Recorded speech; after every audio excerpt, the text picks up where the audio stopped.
Ganda nga. Ganda pa nung effect ng bundok sa likod.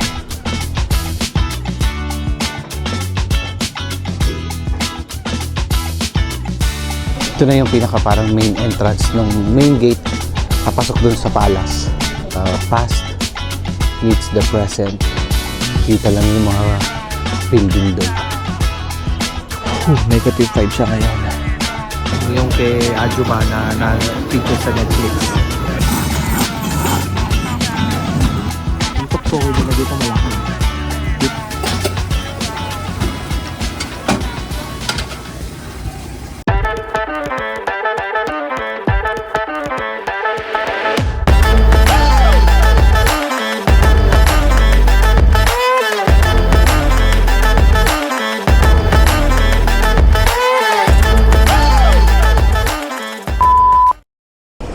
Good morning! It's our 6th day dito sa South Korea. So, bumaba muna ako. May explore ako. May papakita ko sa inyo yung magandang palace na nakita ko. Malapit lang dito sa accommodation namin. Ang temperature ngayon, negative 9. Sobrang lamig. Umili ako ng coffee. Mammoth coffee. Ang sarap niya. Okay naman. Mura lang, 2,800. So parang mga 200 pesos. Naninigas yung kamay ko. Ang hirap mag-vlog. Naka-gloves na ako niyan. Pero yung mittens ko, yung bukas yung dulo. Grabe. So, may ginagawa dito eh. Lalakad ako dito sa neighborhood namin. Sobrang lamig. Lalo na pag humangin. Balikan ko kayo pagka nandun ako sa may sa may palace kasi ang hirap mag-vlog habang naglalakad dahil naninigas yung kamay ko. Yun, nandito na ako sa harap ng Duksong Palace. Papakita ko sa inyo yung sa ilalim na ako dumaan. Papakita ko lang sa inyo yung yung sa may labas niya kung saan siya, gaano siya kalapit sa hotel namin. Ayan. Kung nakikita niyo yung TV, yung may screen na building na may screen sa taas. Sa baba lang nun, sa likod niyan, nandun yung hostel namin. So yan lang yung nilakad ko. Naglakad ako doon sa kabilang side. Tapos bumaba lang ako sa underground para makaakyat papunta dito. Tapos ito yung Seoul City Hall. Tapos may skating ring sila ngayon dyan sa labas. Parang winter festival nila. So pakita ko sa inyo. Ito yun, yung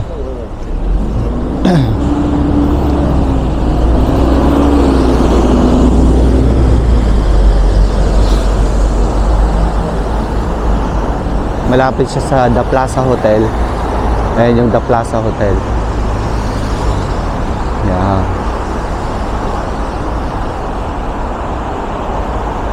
Tapos dito, pag diniretso mo to, City Hall, dire-diretso, sa dulo niyan, doon sa may bundok, andun na yung Gyeongbokgung Palace. Yan. So, maganda dito sa area ng Namdaemun. Walking distance din siya to Myeongdong. Mga 15 minutes walk. Andun na kayo sa Myeongdong Shopping Street. Mula doon sa namin, sa accommodation namin. So, eto, papasok na tayo. Tingnan natin kung magkano ang entrance. Nakabili na ako 1,000 won per one adult. So, dito, nadaan na tayo.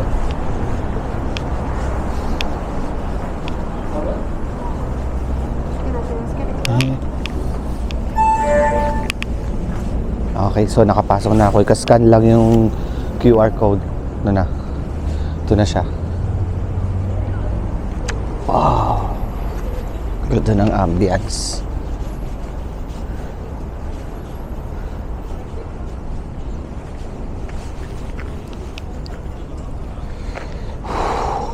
Ang hirap pagka ilalabas mo yung kamay mo ng matagal. So, saan muna tayo? Dito muna tayo.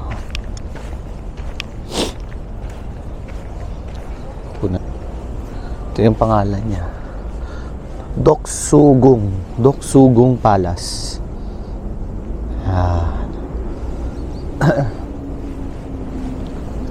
Main entrance.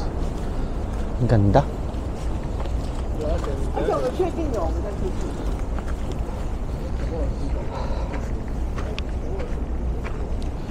Kita ba?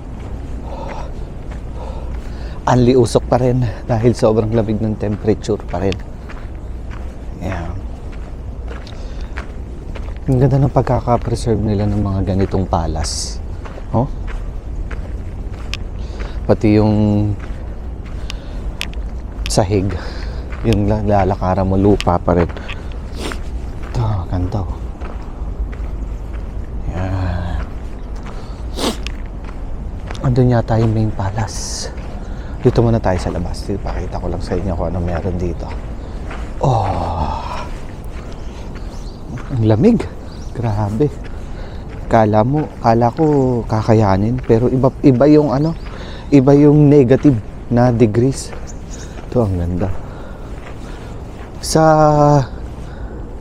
Japan kasi last year, halos 1 degree, 2 degrees, hindi nag-negative din, puro 0 degrees na pinakamalamig. Kaya pa. I mean, kaya ng mga jacket, kaya sa kamay. Eh ito, ngayon negative 9, naka-gloves ka na, masakit pa rin sa kamay. Ito, mainit. Dito sa arawan, pero ganun pa rin. Ito, puntahan natin to. Ito yata yung main palace. Ito na yung pinaka parang main entrance ng main gate, papasok dun sa palace. So lakarin natin. Ayan, pakita ko sa inyo.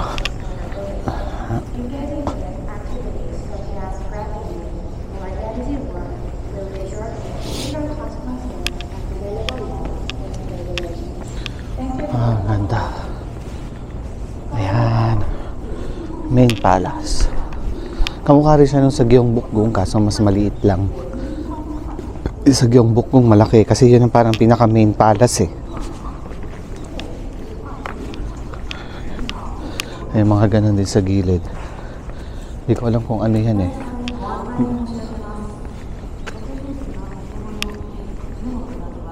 May museum din yata doon.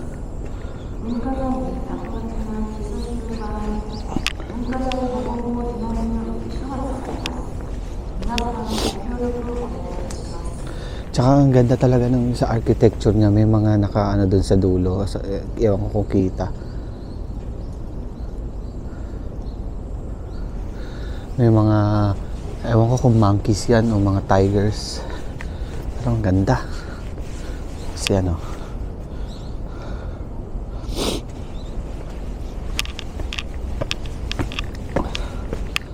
wow, ganda niya.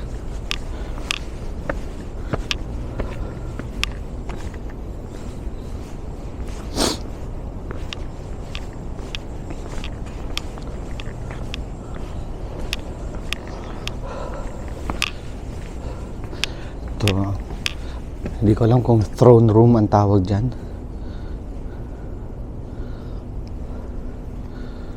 Mas maliit siya. Sa Gyeongbokgung Palace mahaba yung ganito eh. Ito parang hindi siya ganong kahaba, hindi siya ganong kalaki. Pero yan yung throne room. Ganda ng architecture sa taas oh. May dragon pa. Solid. Amazing. So explore naman natin sa ibang lugar, sa ibang pwesto. Ito parang may museum dito eh, sa dulo. Ito tayo sa kabila. So ito sa likod niya.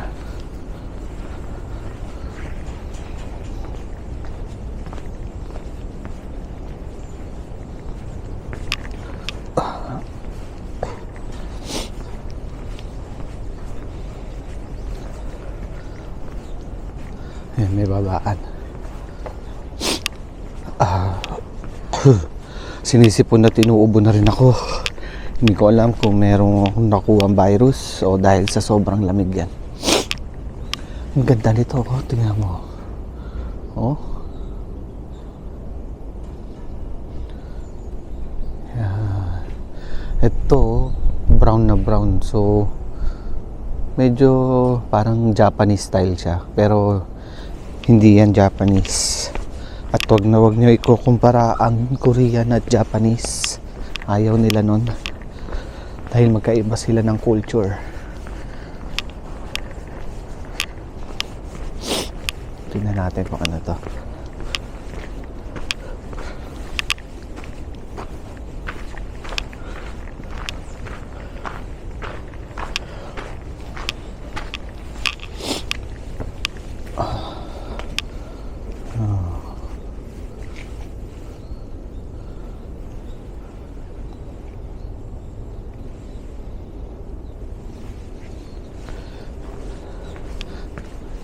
Ito naman sir.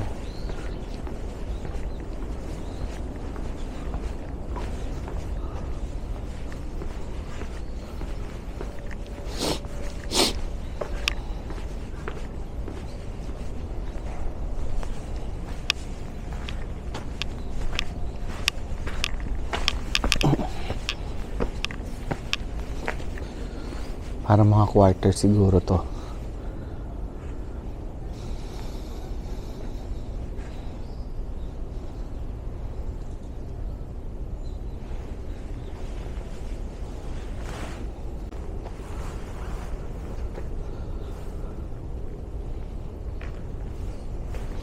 Ito na yung surrounding wall niya. Ang ganda rin ng wall.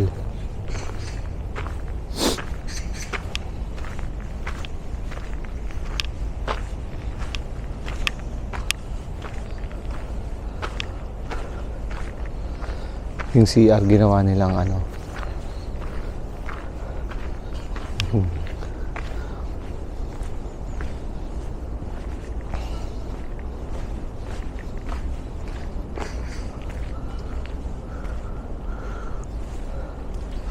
Ang ganda oh.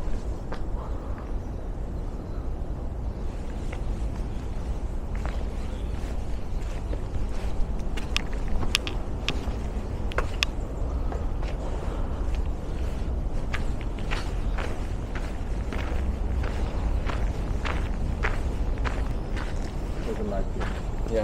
Oh, tiny.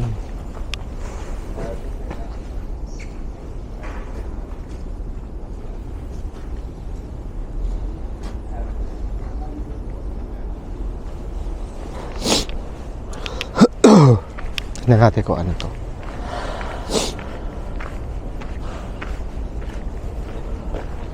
Yes. Walang English.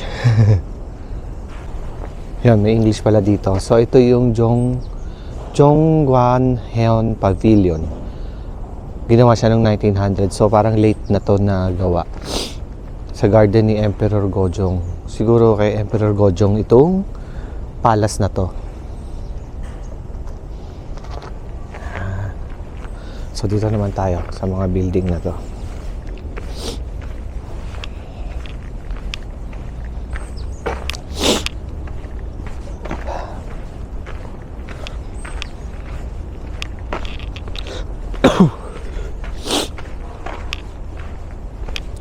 Nakakabilib yung architecture ng Koreans kasi makulay. Hindi compared sa Japanese na puro wood, puro brown. Sa kanila may red, green. Yun naman makikita mo, tsaka yan yung design ng mga bubong nila. Ang galing. Ayan, di ba? Exact example of their amazing architecture. Ang sarap niyan tignan mo. When the past meets the present, kita lang yung mga building doon. Tsaka ang tataas niya, siguro sa ilalim, dyan yung painitan pag mga winter na ganito para mainit yung yung taas. Oh, ayun nga parang sunugan siya ng sunugan ng uling para mainit sa taas pag mga ganitong winter. So, silipin naman natin itong mga to. Ang sarap dito kasi wala masyadong tao. Hindi tulad sa Gyeongbokgung Palace, hindi ka masyadong makapaglakad-lakad, makapag-enjoy. Daming tao, masyadong crowded. Pero dito, Solong-solo mo, oh. Peaceful. So, suggestion ko talaga pumunta kayo dito. Malapit siya sa City Hall ng Seoul. City Hall Station. Pagka line number 1, yung kulay blue, exit number 2, may elevator pa yon. Paglabas nyo, nandun na siya. Tapos kung sa City Hall Station naman kayo na green line, line number 2, lalakad kayo, exit kayo ng exit number 8, tapos tatawid pa kayo, medyo malayo-layo siya. Pero pwede kayong natang dumaan sa ilalim. Hanapin nyo lang yung papunta ng line number 1 na kulay blue line. Tapos exit kayo sa exit number 2. Ayan, ito yung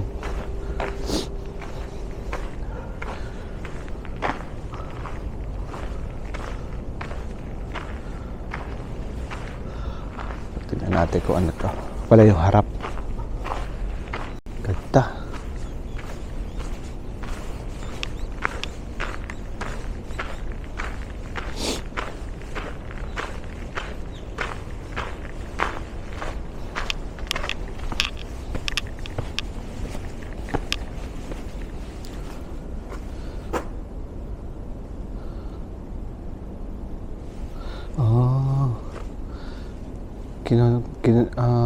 Tinanggal yun, no, yung parang background niya para i-conserve. So wala siya ngayon dyan, pero maganda pa rin nandito.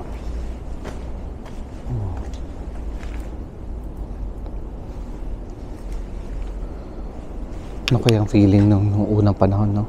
Lawag na courtyard, siguro maraming tao dyan naglalakad.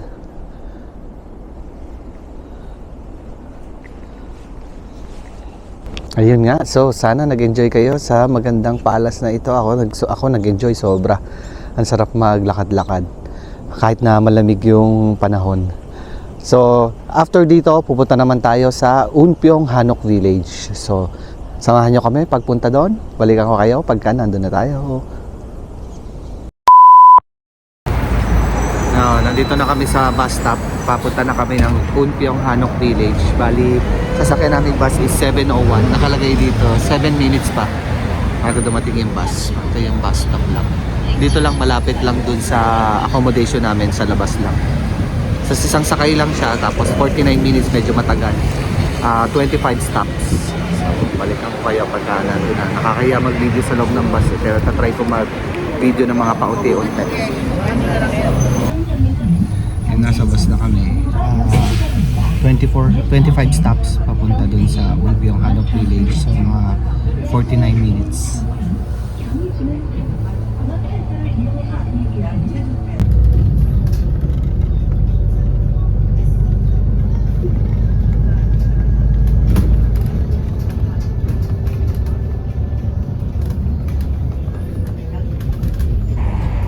Yun, so nandito na kami sa Unpyong Hanok Village.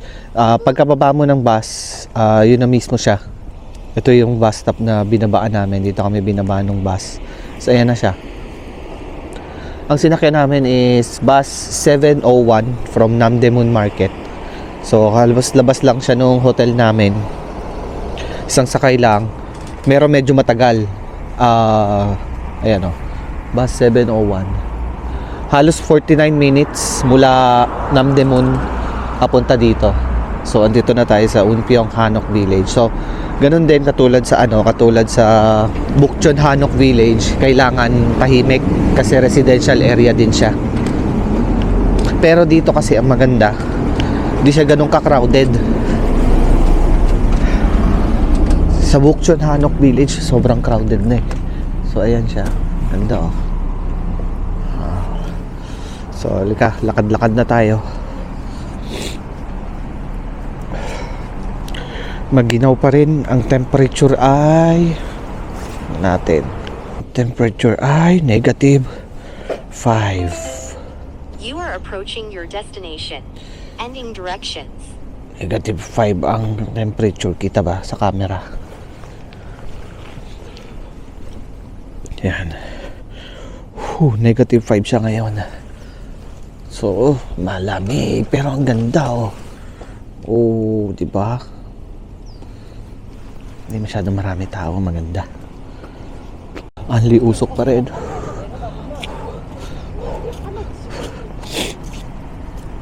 Ayan na siya. Oh, ang ganda. Tapos may background pa siyang mountains. Wow.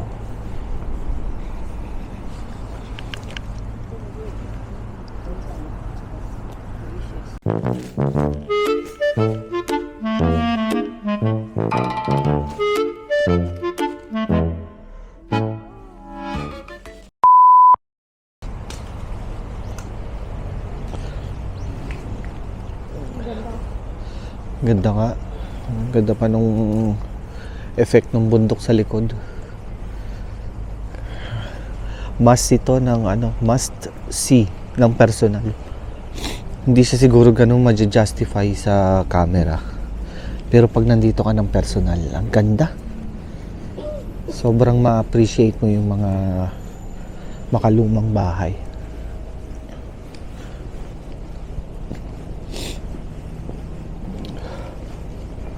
Hindi ko sure kung ginawa lang nila yan na ganyan, restored, or talagang nung sinauna ganyan na talaga.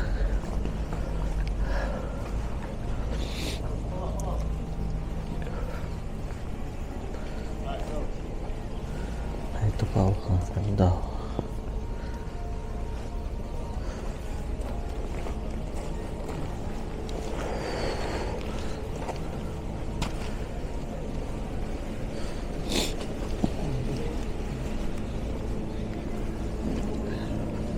Mukhang mayayaman ang mga nakatira dito. Una sa lahat, ganyan itsura ng bahay mo, most probably mayaman ka. Pangalawa, tamo yung mga kotse nakaparada dito, Bentley.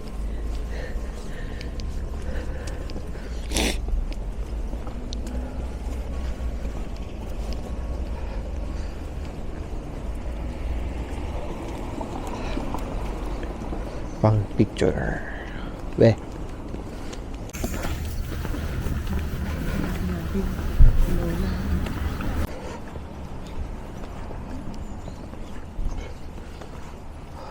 Ganda.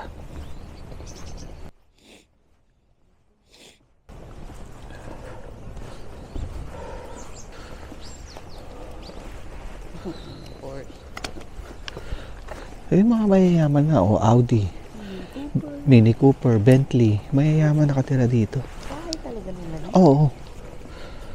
Para magkaroon ka ng ganyang bahay, mayaman ka. Baka may artista rito. Baka.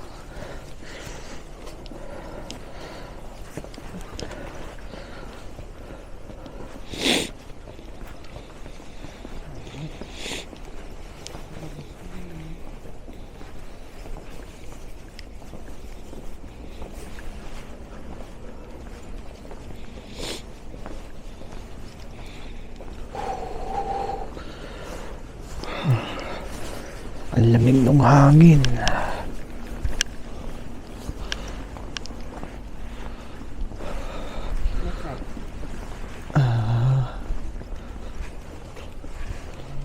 Wala na.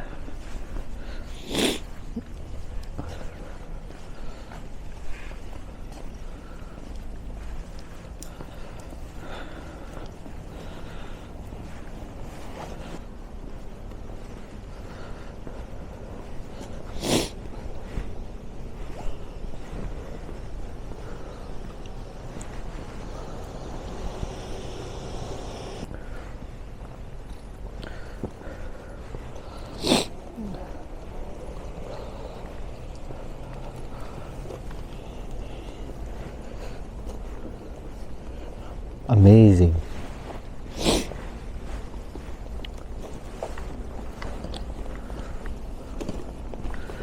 Hana Academy Seoul.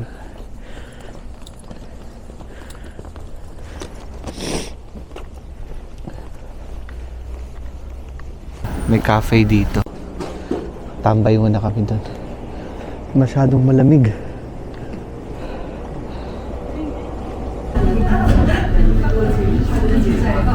Ito yung coffee shop na tinambayan namin.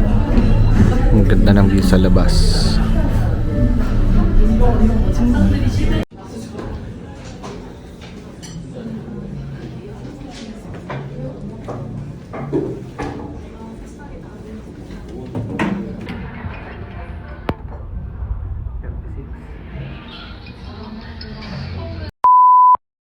Tapos na kaming tumambay doon sa coffee shop. Nandito na ulit kami sa labas. Bali, ito yung coffee shop na inanuhan namin. Pakita ko sa inyo. Ayan siya. Ang pangalan niya ay Ilsa? Huwag sa yan. Ilsang. Ilsang? Parang ganon. Ayan. So, yung 4th floor na yung may view nitong mountains. Ayan. So, para makita siya, madali lang. Ito yung bus stop. Diyan kami bumaba kanina. Nalakad lang kayo pabalik. Tapos makikita nyo na tong building na to. Ayan. Tapos makikita nyo na yung coffee shop. Ito yung pinanggalingan namin kanina. Ayan. So, pwede mag-ikot muna kayo sa Hanok Village. Tapos, labas kayo dito. Pasok na kayo sa coffee shop. Tapos, para pagkatapos nyo, sakay na kayo ng bus. Alis na kami dito. Pupunta na kami ng Dongmyo Flea Market. So, dalawang sakay din siya ng bus. Babalik na siya dun sa Seoul. Kasi nandito tayo sa Unpyong District. Okay?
Marami na ng samot. Ito yung binibili ko, kinulutan ko kagabi.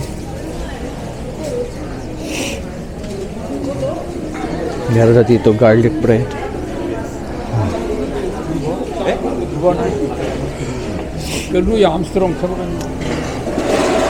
Shabu-shabu.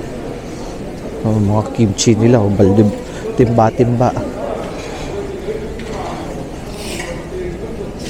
Ayan. Mabibilan ng side dish. Ganyan ang mga side dish nila dito. So, pwede ka na bumili. Pakilo mo. Tapos sa bahay. Para maitabi mo sa bahay.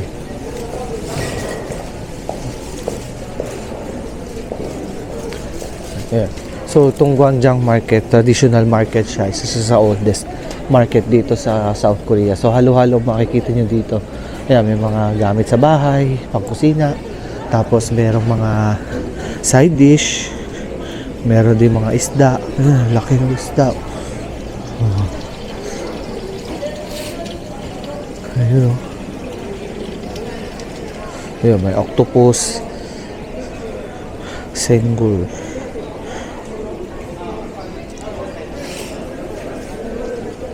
So, ito na yung food street.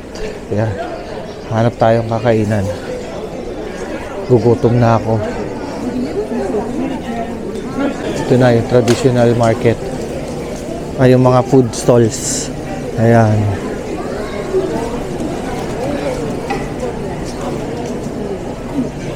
Lakad lang tayo pag galing.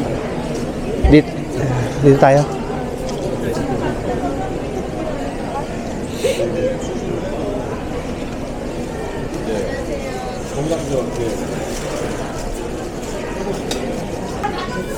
Ba't iba ng mga side dish dito? Dito may noodles. Hey, 감사합니다. Aha.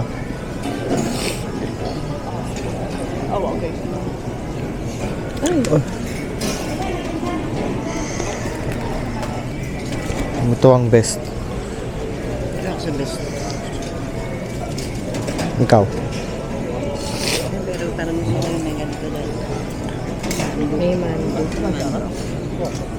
Ito yung menu niya. So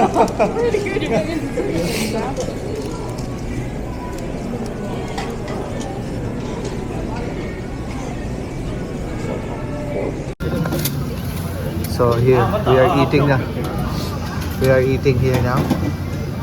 Yan yung na-order namin, yung bestseller. Sarap niya. Lalo na sa ganitong panahon. Dahil malamig. Mainit ka sabaw. Perfect.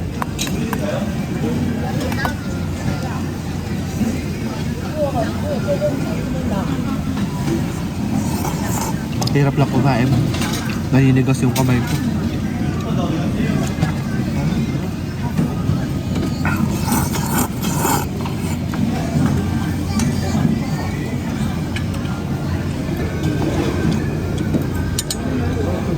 Yan, tapos na kami kumain dito. Ito yung kay Ajuma na feature sa Netflix. Yung kanya noodles. Masarap. Hindi siya nakakaumay. Tapos malaki yung serving niya. Ang halaga niya ay 7,000 won. So, ang daming foreigner na kumakain. Yan. Tapos mabait naman sila. May mag-a-assist sa'yo pagka uupo ka. Para hindi mahirapan tsaka mag-agawan. Yun. So, ibang street food naman na itatry natin.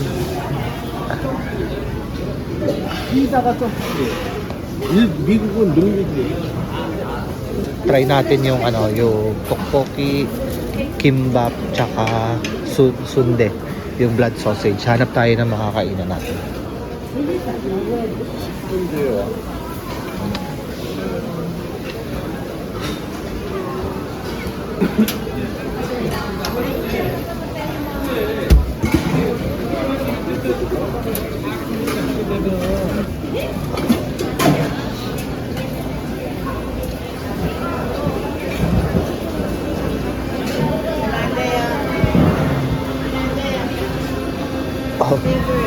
Ito.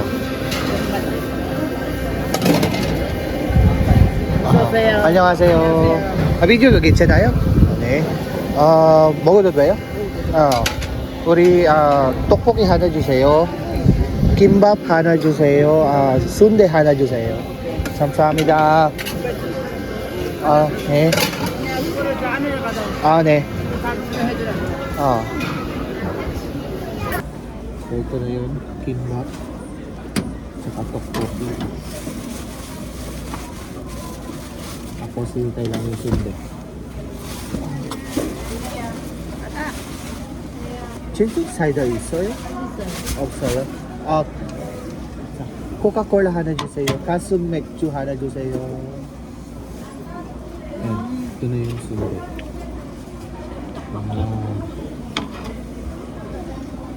Kamsahamnida. Ito na yung sundae. Ito yung sundae. Blood sausage. Meron siya dito parang asin.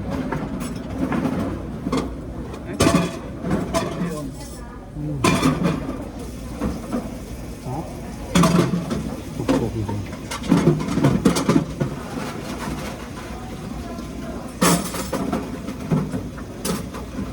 Yung tteokbokki nila dito malaki. Di tulad sa atin maliliit lang. Ang sarap. Ito pa yung ginagawa ng ibang lokal.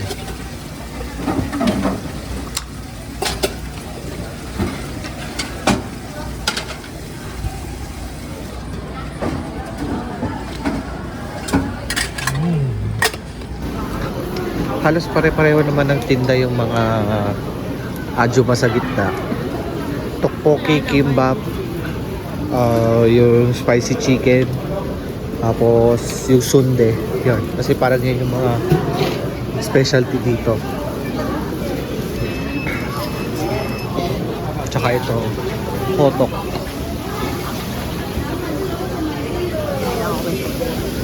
Yung mga malalaking restaurant din dito na napi-feature sa TV. Isa pa palang specialty dito. Karamihan sa mga restaurant, makikita nyo, may live na octopus. So, meron sila dito live octopus na na pagkain. Ayan. So, ayun lang. Pare-pareho lang naman yung bawat mga kalye. So, babalik na lang kami doon sa pinanggalingan namin.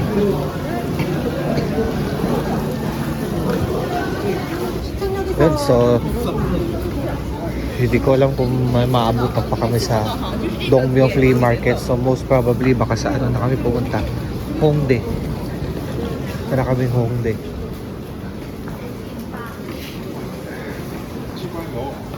So yan ang Gwangyang Market. So let's go naman sa Hongdae. Dito na tayo sa Hongdae.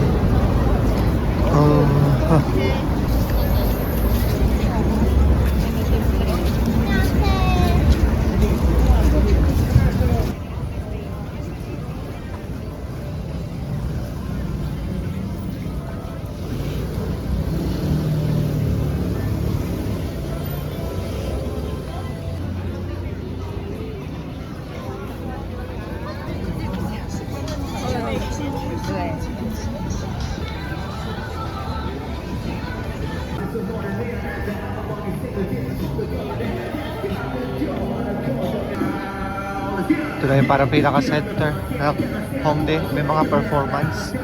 Ano natin video na matagal, baka makapiright.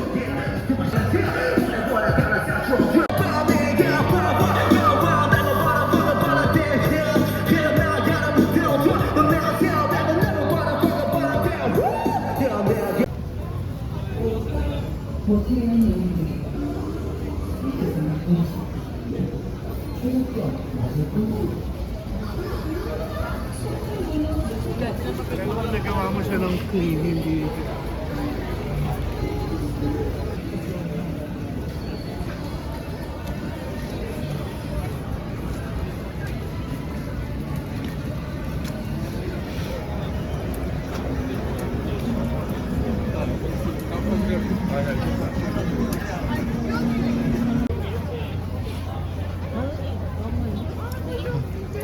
Kitang pusa.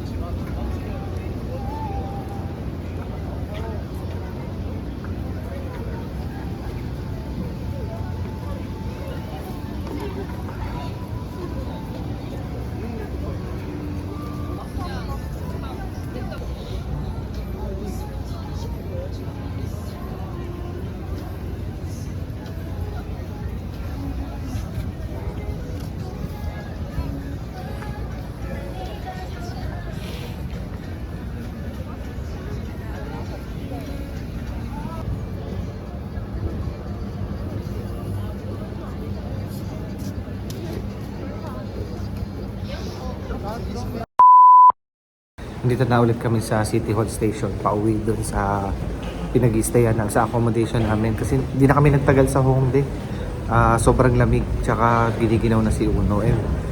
Hindi rin yun yung style namin kasi puro bagets dun. So marami daw pang shopping, pang bagets, tapos yung mga inuman. So hindi na rin kami ganun nagtagal dahil sobrang lamig nga rin ngayon, -4. So ito, pauwi na kami, lalakad na kami. So salamat sa pagsama ngayong araw. Amahan nyo kami bukas, ang aming last day dito sa South Korea. Magsha-shopping naman tayo bukas.